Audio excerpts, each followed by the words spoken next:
You already know the answer. That's the uncomfortable part. You've read the books. You've watched the videos. You've heard the advice 100 times. Work hard, save more, invest early, be patient, and you've done some of it, maybe most of it. But here you are, still not where you thought you'd be by now. Not broke, not failing, just not there, not yet. That gap between where you are and where you know you should be, that's not a motivation problem. That's not a discipline problem. That's a philosophy problem. You've been operating on the wrong set of rules. Rules designed to keep you productive, not to make you wealthy. There's a difference, a brutal one, and 94% of people never learn it.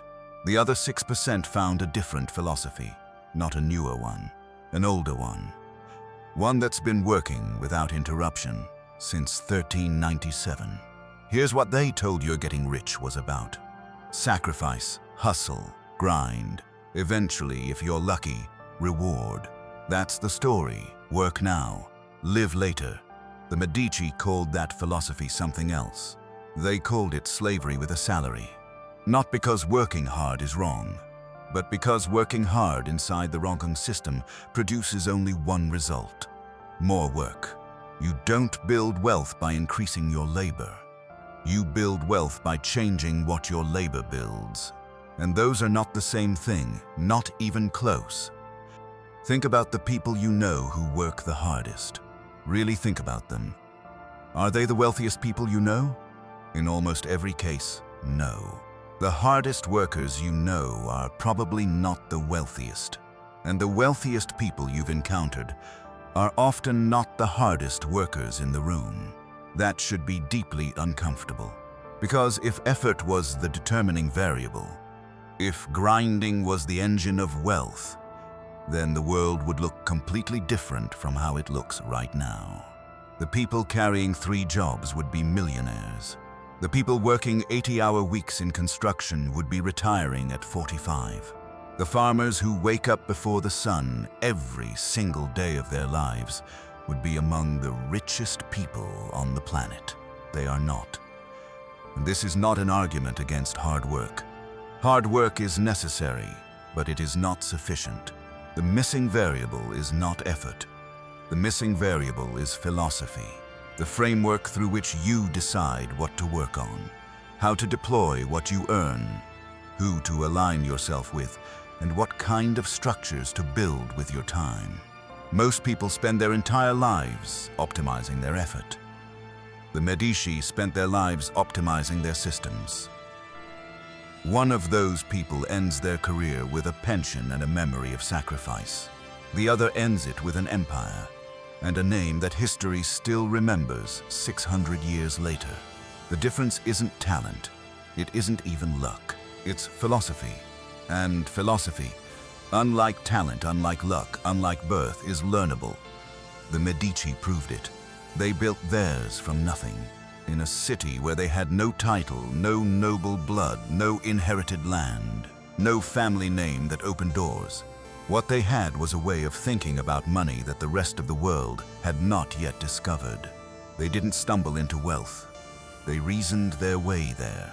And what they reasoned, all of it, is still documented, still accessible, still brutally applicable to you, right now, in the world as it exists today. In 1385, a man named Giovanni di Bicci de Medici arrived in Rome to work as a junior clerk for a minor banking branch owned by a distant relative named Vieri di Cambio de Medici. He had no inheritance. His branch of the family had been exiled from Florence years before. Stripped of property, stripped of status, stripped of the city that bore their name. He was, by every conventional measure, a man with no future in finance, no connections to royalty, no access to noble capital, no leverage. Just a ledger, a desk, and a mind that saw the world differently from everyone sitting around him. By 1397, 12 years after arriving as a clerk, he had founded the Medici Bank in Florence.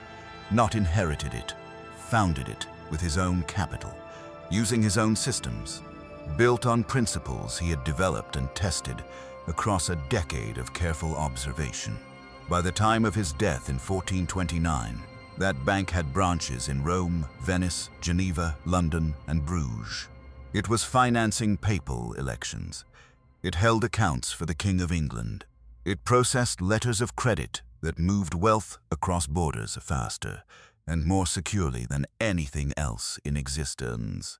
It was, by every historical measure, the first institution in the history of the world to operate simultaneously across multiple countries under a single unified financial philosophy.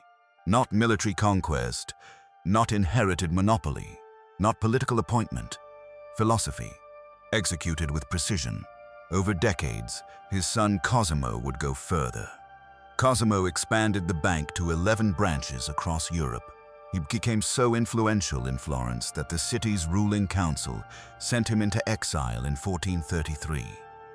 Afraid of how much power he had accumulated, he returned 1 year later, invited back by public demand, and within months ruled Florence more completely than before. His grandson, Lorenzo the Magnificent, would transform that financial power into cultural dominance, funding Botticelli, Michelangelo, and Leonardo da Vinci, turning Florence into the intellectual center of the Western world. 3 generations, 3 distinct expansions of the same foundational philosophy. Not military power, not inherited titles, not luck. A philosophy about money and power and time that was brutally simple, ferociously consistent, and more relevant today than it has ever been. This is that philosophy. These are the 9 principles that formed the Medici wealth philosophy. Not motivational quotes, not abstract ideas pulled from a self-help book, documented behaviors, extracted from their ledgers, their letters, their contracts, their political decisions, and the historical record of the most successful financial dynasty in European history. Philosophy 1. Wealth is a system, not a reward. Giovanni de Bicci did not think of wealth as something you earn. He thought of it as something you build. That distinction is not semantic. It is the entire difference between 2 different lives. Earning implies a transaction. You give labor, you receive money. The transaction ends, you give more labor, you receive more money. The transaction ends again. You are always 1 step away from zero. Because if the labor stops, so does the money. Building implies a structure. You create something that generates money, whether or not you are present. Something that compounds. Something that grows between your interventions, not only during them. In 1397, when Giovanni established the Medici Bank in Florence, he immediately implemented what historians now call the holding company model. A structure where each branch of the bank operated semi-independently, with its own local management, its own accounts, its own risk profile. The purpose of that structure was not efficiency for its own sake. It was to separate his presence from the output of the system. He was in Florence. His capital was working in Rome. His relationships were generating revenue in Venice. His letter of credit operations were processing transactions in London. All of it, simultaneously, without him being physically present in any of those cities. That is a system. And the gap between a transaction and a system is the gap between a salary and a dynasty. Your job is a transaction. Every hour you work, you receive compensation. Every hour you don't, you don't. Your business model, your investment portfolio, your intellectual property, your licensing agreements, your equity stakes. Those are systems. They operate when you sleep. They generate when you're present and when you're absent. The question you need to ask yourself, not once, but every single month, is not how much are you earning. The question is, what are you building? Because at the end of your working life, no one will ask how hard you worked. They will look at what remains. Philosophy 2. Never trade time for money at scale. There is a ceiling on what your time is worth. You can work longer hours. You can charge a higher rate per hour. You can optimize every minute of your working day. The time is finite, irreversibly, non-negotiably finite, and any model built on selling your time. Whether as an employee, a freelancer, a consultant, or a solo operator, has a structural limit baked into it that no amount of effort will ever engineer around. There are 24 hours in a day. That number does not change for the ambitious. It does not expand for the disciplined. It does not reward the ones who sacrifice sleep. Cosimo de' Medici, who took control of the bank after his father's death in 1429, understood this at a level that was uncommon in the 15th century. He expanded not by working more, not by extending his hours, not by being present in more places personally. He expanded by hiring what the Medici called factors. Local managers in each city who ran the branch operations independently, handled client relationships, processed daily transactions, and made decisions within defined parameters, without requiring Cosimo's involvement. These factors were compensated through profit-sharing arrangements, not fixed salaries. That detail matters. A fixed salary creates a cost. A profit-sharing arrangement creates an ally. The factor's income was directly tied to the branch's performance, which meant their incentives were perfectly aligned with the bank's growth. They worked as if it were their own business, because financially, in part, it was. Cosimo had effectively multiplied himself. Not his hours, not his energy, not his personal attention, his output. While he managed Florence, while he negotiated with popes, while he commissioned architecture and funded scholars, his money was being deployed and compounded across 7 countries simultaneously. Managed by people who had every reason to do it well, his time stayed the same. His productive output multiplied by a factor the historians still struggle to quantify. This is not a medieval concept. It is the exact mechanism behind every significant wealth accumulation in modern history. The wealthy do not sell time. They build structures that generate value independent of their personal presence. Every hour you spend making yourself irreplaceable to a single employer is an hour spent building someone else's system. The Medici built their own. Stop for a moment. Think about your current income. How much of it would continue if you stopped showing up tomorrow? Not eventually, not after restructuring. Tomorrow. One number. What percentage of your income survives without you in the room? That number tells you exactly where you stand in the philosophy. It is not a judgment. It is a coordinate, and you cannot navigate toward a destination until you know precisely where you are starting from. Philosophy 3. The less you explain, the more you control. The Medici were not known for transparency. They were known for discretion. Calculated, deliberate, strategic discretion. Giovanni de' Bicci had a documented approach to information, referenced by historian Tim Parks in his study of the Medici ledgers. That financial matters were discussed in private, in small rooms, with only the minimum number of people who absolutely needed to know. Not because they were hiding crimes. Not because the operations were illegitimate.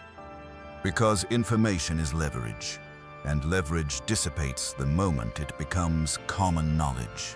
When you announce your financial moves before you execute them, your new investment, your business idea, your plan to leave your job, your strategy to acquire an asset. You do several things simultaneously. You invite interference. You invite competition. You invite the opinions of people who have no stake in your outcome, but infinite willingness to share their doubts. You also, and this is the one most people overlook, you create a social commitment to a plan that may need to change. The Medici were comfortable changing course, because no one knew what course they were on. They announced results, never intentions. This principle applies today in ways Giovanni could not have anticipated. Every business plan you post publicly before execution is a roadmap for your competitors. Every financial goal you broadcast becomes a social contract that limits your flexibility. Every investment move you discuss openly invites unsolicited analysis from people whose own financial results you would never voluntarily emulate. The Medici's network was vast. Their communication was narrow. They spoke to the right people about the right things at the right moment. Never before. Never to the wrong audience. In a world that rewards oversharing, the people who build lasting wealth are still the ones who say the least and move the most. Philosophy 4, diversify to survive. Concentrate to win. This is the principle that most financial advisors get backwards. They tell you to diversify, spread the risk. Don't put all your eggs in one basket. The Medici agreed structurally. And then they did something that completely contradicts the conventional interpretation. By 1420, the Medici Bank had 7 branches operating across Europe. Each branch specialized in a different type of financial activity. The Rome branch focused on papal finances and currency exchange. The Venice branch handled maritime trade credit. The Geneva branch processed the proceeds of the great trade fairs. The London branch facilitated the English wool trade. Structural diversification, yes. Each branch was a separate legal entity. A collapse in one could not take down the others. But within each branch, concentration. Absolute, uncompromising concentration. The Rome branch did not dabble in wool. The London branch did not try to manage papal accounts. Each unit went as deep as possible into a single specialized area of expertise until it was the dominant player in that specific space. The Medici did not try to be good at everything everywhere. They tried to be the best in the world at one specific thing in each specific market. And then they protected the whole by making sure no single branch was large enough to threaten the rest if it failed. This is not a contradiction. It is the most sophisticated risk model that the 15th century ever produced. Diversify your income streams. Diversify your asset classes. Diversify your dependencies so no single source of failure can eliminate everything at once. But within each domain, concentrate. Go deep. Become the person in your city, in your field, in your network who is known as the definitive authority in one specific area. The wealth follows depth, not breadth. The Medici understood that. Most modern financial advice does not. Philosophy 5, patience is not passive. Most people confuse patience with waiting. Waiting is passive. Patience, real patience, the kind the Medici practiced, is one of the most active, demanding, and uncomfortable disciplines in the entire architecture of wealth creation. Patience is not sitting still. Patience is holding a long-term position while everything around you screams that you should abandon it. In 1433, Cosimo de' Medici was arrested by rival political factions in Florence. The Albizzi family, who had grown threatened by his influence, and sentenced to exile from the city. He was given a choice: resist and risk death, or accept and preserve what he had built. He accepted the exile, not because he was weak, not because he lacked the resources to fight. He had allies throughout Florence. He had financial leverage over half the city's prominent families. He could have made the arrest politically costly, but he understood something his rivals did not: moving too soon. Acting from anger, from pride, from the urgency of injustice would destabilize the structures he had spent 30 years constructing. A short-term victory that cost him long-term stability was not a victory. It was a different kind of loss. So he went into exile in Venice. He waited, and while he waited, he did not sit still. He maintained correspondence. He managed his financial interests from a distance. He let the political situation in Florence unfold without the stabilizing effect of his presence. 1 year later, the situation in Florence had deteriorated to the point where the public, the merchants, the guilds, the citizens, demanded his return. He came back to Florence in 1434. His rivals, the Albizzi, were the ones exiled, this time permanently. Cosimo had not simply survived the attack. He had used it. The exile that was meant to destroy him became the mechanism by which he consolidated more power than he had held before. This is what patience looks like in practice. Not waiting for things to get better. Holding your position long enough for the environment to shift in your favor. It requires something most people are unwilling to develop. The ability to sit with discomfort without it triggering a premature action that trades a long-term position for short-term emotional relief. The markets will drop. Your business will have a bad quarter. The deal you wanted will fall through.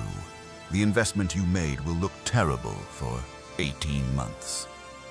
The question is not whether those things will happen. They will. The question is whether your philosophy is strong enough to hold your position while they do.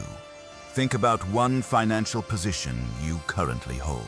An investment, a business, a project, a career move. Something that is not performing the way you expected. Ask yourself honestly, is it failing because the thesis was wrong? Or is it failing because it hasn't had enough time? The Medici knew the difference. Most people abandon the second category, treating it like the first. And that abandonment, that impatience disguised as pragmatism, is one of the most expensive mistakes in the entire field of wealth creation. Philosophy 6.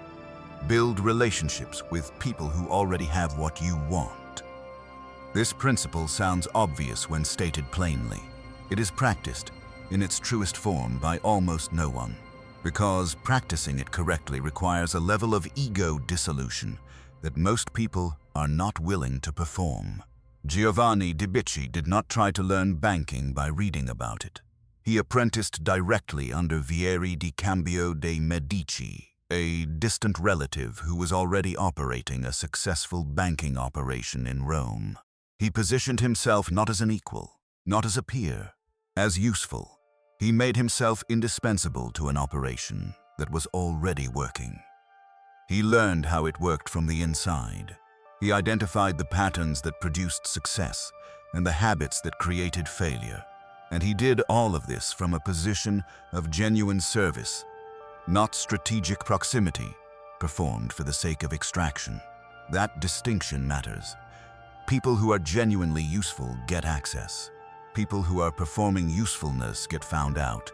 Through his time under Vieri, Giovanni gained something no amount of independent study could have produced: proximity to decision-makers, visibility into real financial systems, and a reputation within the network that eventually allowed him to access the capital he needed to found his own institution. Cosimo took this further dramatically. He surrounded himself with the greatest scholars in Europe. He funded the translation of Plato's complete works into Latin, commissioning the scholar Marsilio Ficino to complete the task at the newly founded Platonic Academy in Florence. Not out of vanity, not simply from intellectual curiosity, because the people who think at the highest level also operate at the highest level. And the conversations that happen at the highest level produce opportunities that exist nowhere else. Cosimo understood that his financial empire was only as strong as the quality of the minds it was connected to. So he created an environment, the Platonic Academy, where the best thinkers in Europe had a reason to gather, where philosophers, architects, artists, and scientists were in the same rooms, at the same tables, in the same conversations. And he was at the center of it, not because he was the smartest man in the room, but because he had the wisdom to build the room. Proximity is not networking. Networking is the transactional exchange of contact information. Proximity is the deliberate, sustained act of placing yourself inside environments where the level of thinking, ambition, and execution exceeds your own current level. You become what you are surrounded by, Not metaphorically, literally, measurably, documentably. The Medici chose to be surrounded by the best minds in Europe. Florence became the center of the Renaissance. That was not an accident. It was the direct result of a deliberate relationship philosophy executed over generations. Philosophy 7. Control the rules, not just the game. There is a level of financial strategy that most people never even know exists. Most people focus on playing well. They learn the rules of their industry. They develop skills, they compete, they improve, and some of them win. Within the constraints of the existing rules, they accumulate more than others. But the Medici played at a different level. They didn't simply play the game well. They shaped the game itself. In 1439, Cosimo de' Medici used his financial influence to bring the Council of Florence to the city. A major summit between the Catholic and Eastern Orthodox churches convened to discuss the potential reunification of Christianity. This was one of the most politically significant events of the 15th century. Every major religious and political power in Europe had a stake in its outcome. Cosimo funded it. He housed the delegates. He hosted the Pope. He organized the logistics of an event that required coordinating hundreds of the most powerful figures in the Western world. In doing so, he positioned Florence, and by extension the Medici, as the indispensable center of European intellectual and spiritual life. The influence he gained from that positioning was not something that could be purchased directly. It was not a transaction. It was the result of redesigning the environment, creating a situation in which Florence was necessary, in which the Medici were the hosts of history, in which every subsequent negotiation involving the church happened in a context that the Medici had built. This is the difference between a player and a designer. Players work within the rules of an existing system. They optimize within constraints they did not create. Designers build the environment in which others play. They set the incentives.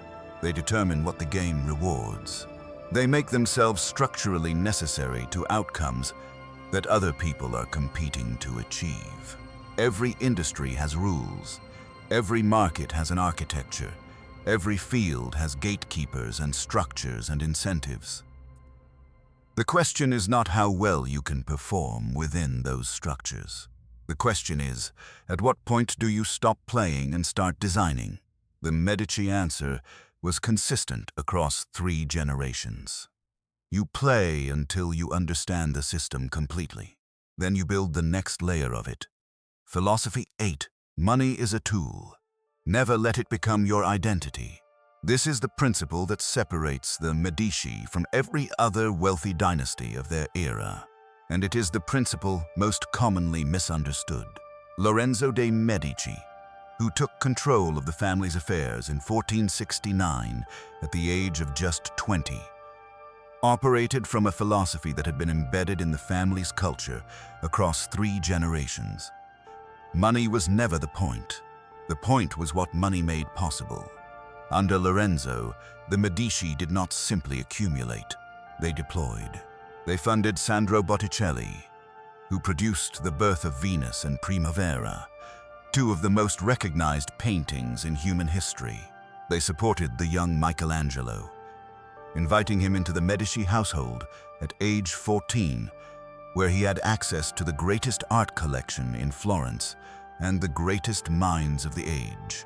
They commissioned the construction of the Biblioteca Medicia Laurenziana, a library that housed tens of thousands of manuscripts and became one of the primary preservation sites for classical knowledge during the transition out of the medieval period. None of this was charity.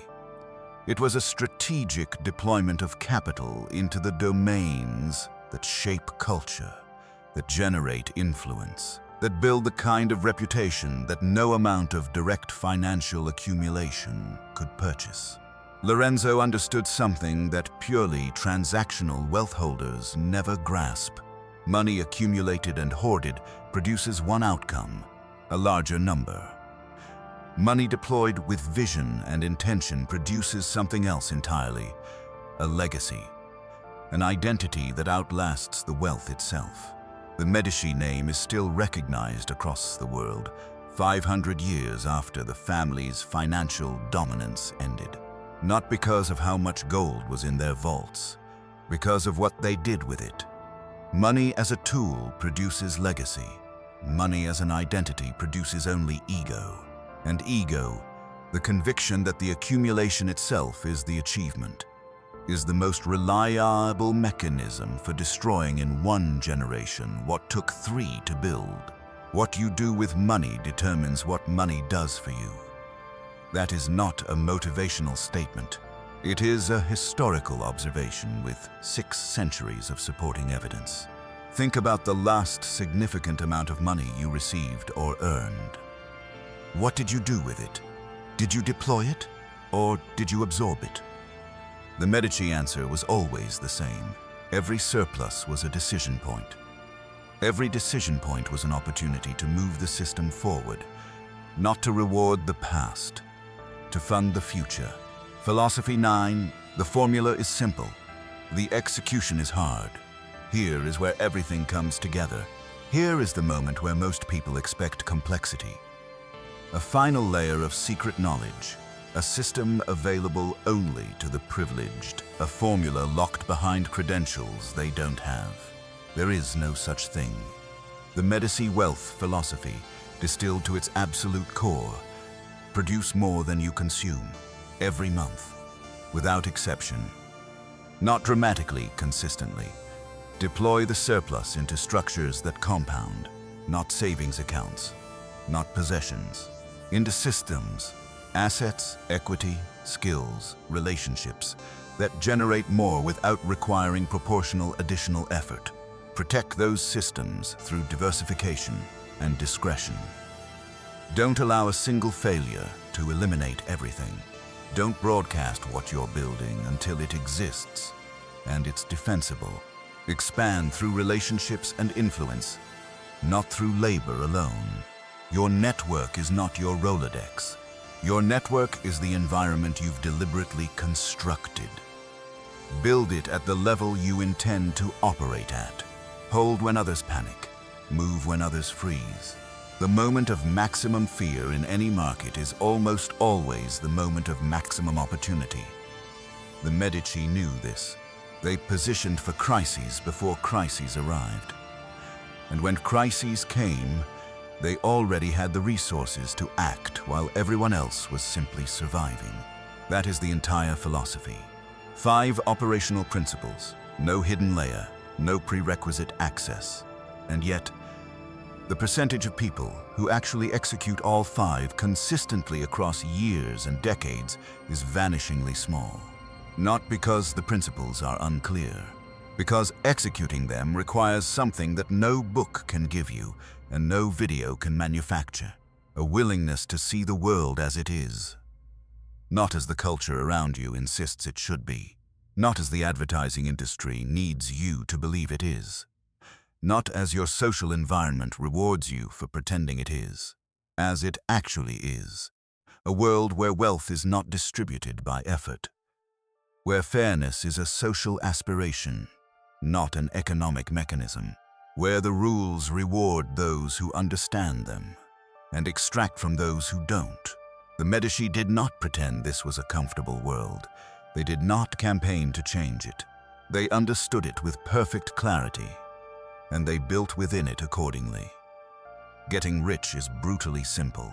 What makes it hard is the willingness to stop lying to yourself about what it actually requires.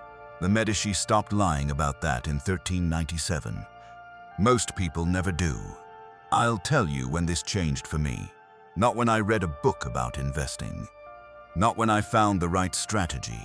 Not when my income finally crossed the number I had told myself was the threshold. It was the moment I understood that I had been optimizing the wrong thing for a very long time. For years, my entire financial focus was income. How to earn more, how to get the next raise, the next client, the next project that paid better. And I was good at it. The income went up. Year after year, the number got bigger, but the wealth didn't grow at the same rate. It didn't grow at all some years, and I couldn't understand why. Until I sat down and actually traced where every pound of income had gone over the previous 5 years. The lifestyle had expanded to absorb it. Every time I earned more, I found new ways to spend more. Not recklessly, not wastefully, reasonably. Better apartment, better car, better holidays.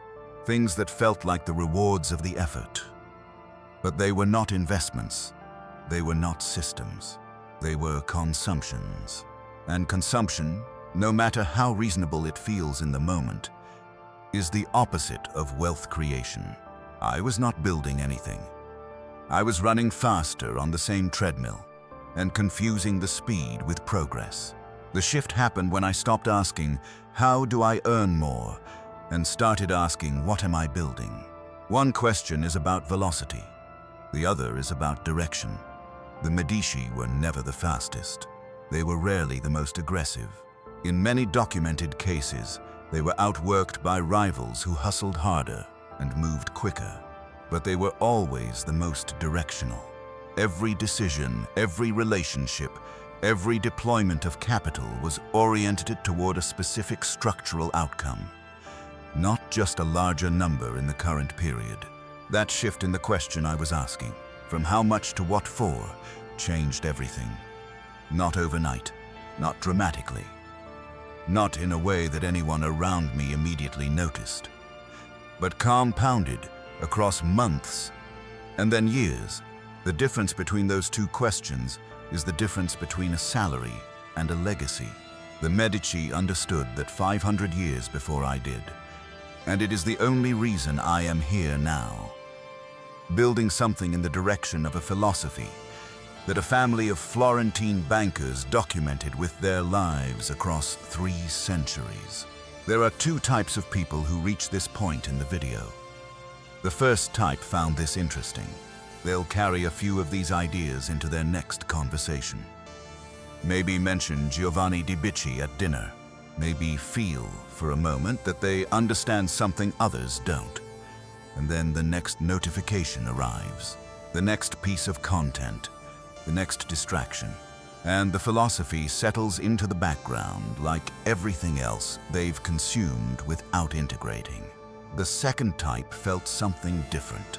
Not inspiration, not motivation, recognition. As if something that was always present in the way they saw the world finally got named precisely. As if the gap between where they are and where they know they should be just got a little less mysterious. That second type of person is not the majority. They never are. They never were. Not in Florence in 1400, not anywhere, not now. The majority believes that wealth is primarily about luck, about timing they missed, about access they were never given, about circumstances outside their control that explain the gap between their ambitions and their results. The Medici believed none of that, not because they were naive, not because their world was more fair than ours. Their world was violent, politically unstable, and structurally rigged in favor of the nobility that already held power. They had no title. They had no land grant. They had no structural advantage that the existing system recognized or rewarded. What they had was a philosophy, and they executed that philosophy without apology, without waiting for the circumstances to become favorable, without asking permission from a system that was not designed for people like them. The Medici identity is not about admiring a family from 600 years ago. It is about recognizing a way of seeing the world and deciding whether you are willing to live inside that clarity, to see wealth as a system and build one, to see time as finite and stop selling it at scale, to hold your strategy in silence and let results do the announcing, to be patient in a way that costs something and hold the position anyway, to build relationships at the level you intend to operate, not the level you're at, to shape the environment, not just perform within it, To deploy money with vision, not absorb it with lifestyle. To understand that the formula is simple, and that simplicity is the hardest thing to trust. The Medici did not have better circumstances than their competitors. In many cases, they had worse.